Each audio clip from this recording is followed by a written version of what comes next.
You're listening to What She Said on Canada Talks. Hello, everybody. I'm in studio with Sharon Caddy, and we have the huge pleasure of being joined today by Joanne Saleh, who's co-chair of the Corsage Project.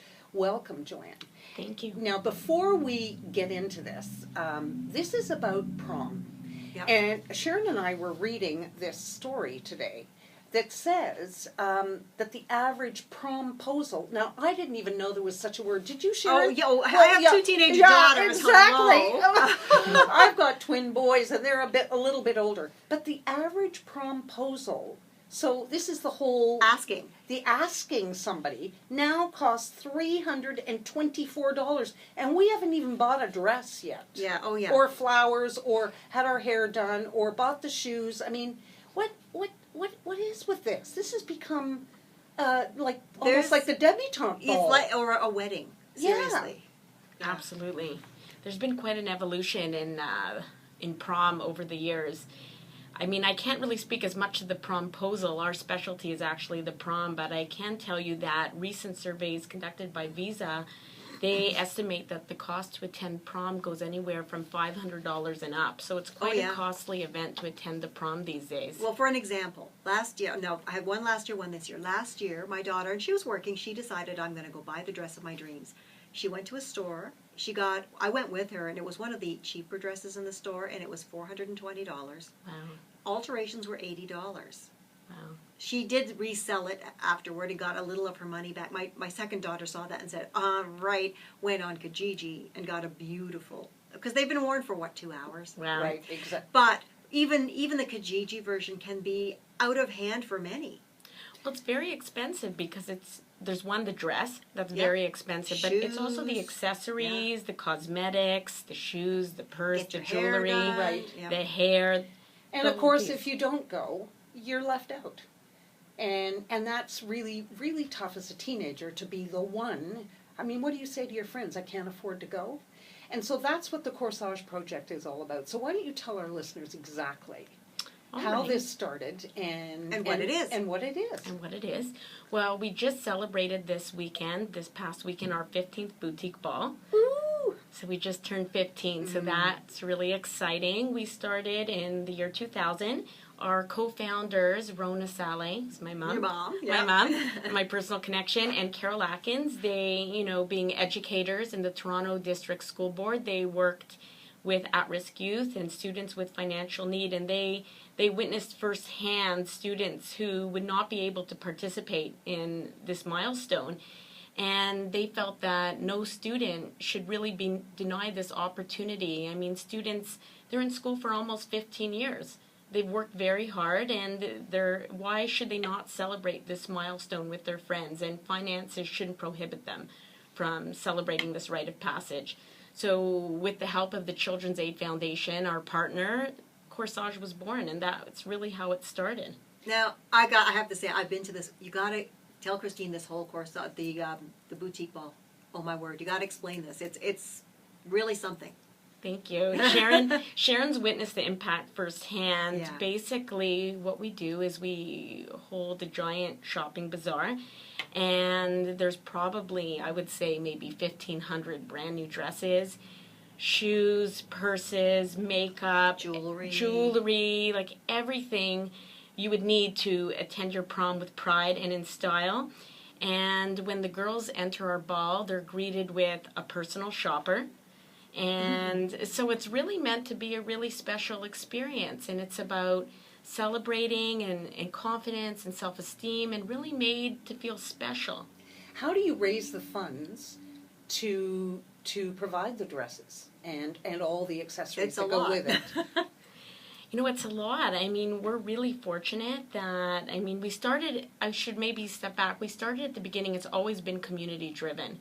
So when we first started in the year 2000, the community rallied around us, and it was dress drives and everyone going into their closets and really trying to help. And then over the years, as we grew, we were fortunate enough to get the help of corporate Canada and these amazing retailers and sponsors that said, we want to help and we want to be part of what you're doing. And as the retailers came on board, we were able to get brand new dresses. So they're all donated. We have incredible sponsors. Sharon, you saw this firsthand. Oh, I did. And you know what's amazing is the girls, to watch what happens as they come in. And when they come in, I saw a lot of them a little apprehensive, a little nervous. By the time they leave, there can be tears. They're beaming. They're just revitalized. Well, you know what? I would have tears if I had a Oh. personal shopper, even for an hour. I would love that. I actually was teamed with a girl named Priscilla who'd come in, and it was so cute too, because at the beginning I was doing a bit of a story on it. I said, so what are we shopping for? And she said, I want a red long dress, and I don't want any sparkles because I'm not a sparkly girl. And she left with this most beautiful white princess dress with silver sparkles all across the bodice. She looked like a Disney princess. She was stunning, and she had tears. She was so beautiful. I remember Priscilla. Wasn't she gorgeous? I remember Priscilla. She was stunning. Yeah. She looked like a professional model. She did. She really did. And Yeah. we should say at the end, when they've gotten all the stuff, you mentioned makeup, but you have makeup artists there to teach them how to apply the makeup. That's right. So we have a makeup artist team. They're on site, and we have makeup donated as well. We have great sponsors like Burt's Bees. And so we teach them the tricks to really how they can apply the makeup themselves day of. But we also supply them with makeup to take home with them, so they have them for their prom. Not bad, eh? Yeah, not bad.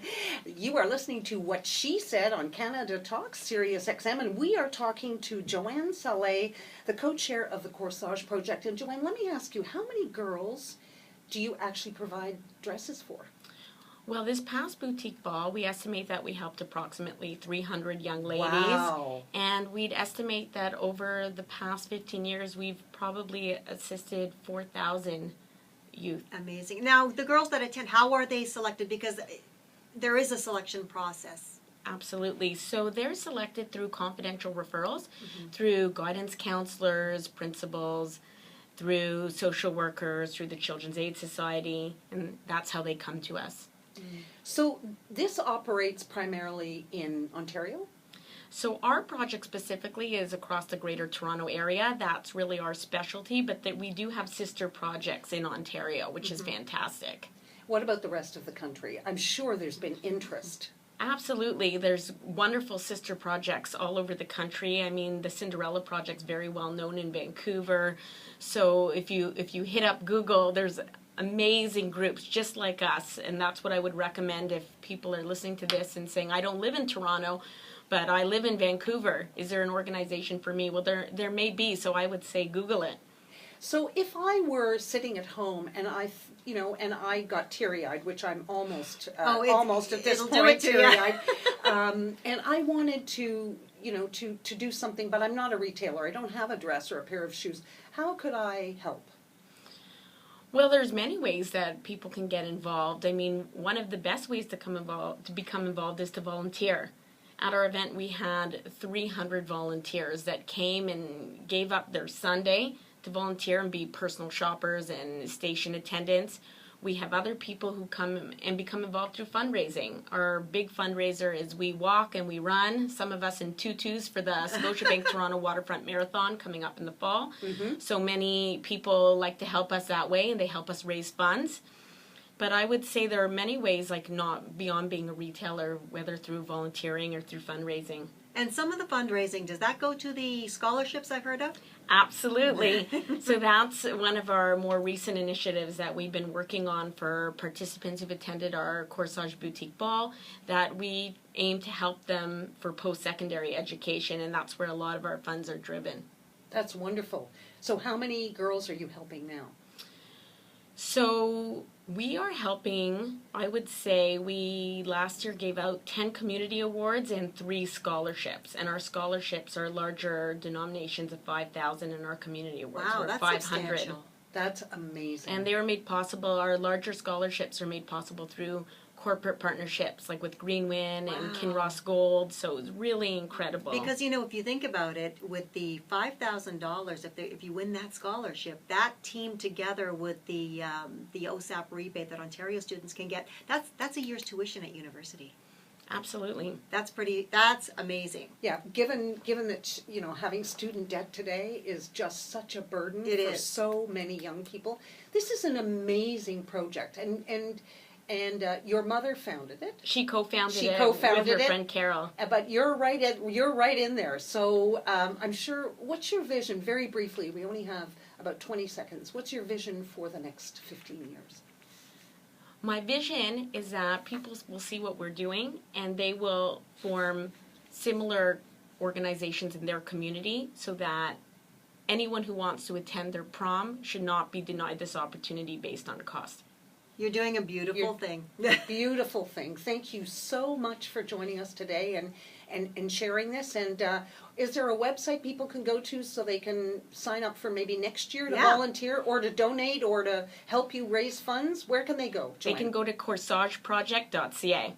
Okay, you heard that, corsageproject.ca. Absolutely. By the way, if you go to YouTube and you put in, I think, Sharon Caddy and Corsage Project, you can check the story I did a couple of years back. It'll really give you the picture of what goes on. And you can see Priscilla. You can see Priscilla's beautiful gown. Yeah. Click the channel subscribe button for full-length interviews and more from What She Said here on YouTube.